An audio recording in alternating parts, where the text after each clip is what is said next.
Ang kapal na mukha ng Zamora na yan! Teka lang po. Sinabihan ko na siya na mag-isip pero nakipagtulungan pa rin kay Marisol. Ihanda ang sasakyan, pupuntahan natin sila. Apo. Ikaw ang sumagot. Anong sasabihin ko sa chairman? Sabihin mong maayos ang lahat.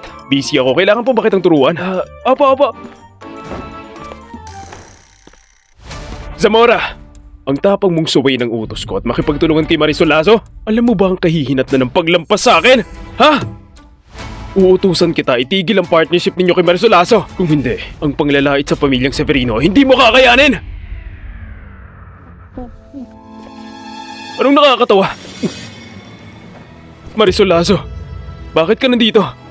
Nasaan si Zamora? Sumasakit daw ulo ni Mr. Zamora kapag nakikita ka. Kaya ako nalang nakipagkita sa'yo. Don Fernando, ang laki-laki ng Severino Corporation nyo.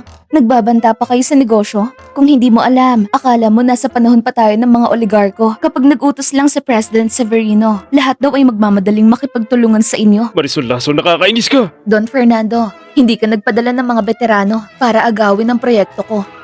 Kundi ang bobo mong anak. May problema ka ba? Tumahimik ka! Manahimik ka!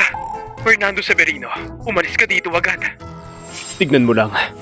Sige, nandito lang ako. Itong si Don Severino, iba ang sinasabi sa harap, iba naman ang ginagawa sa likod. Pero, bakit niya ako pinipilit na kunin ng Severino Corporation?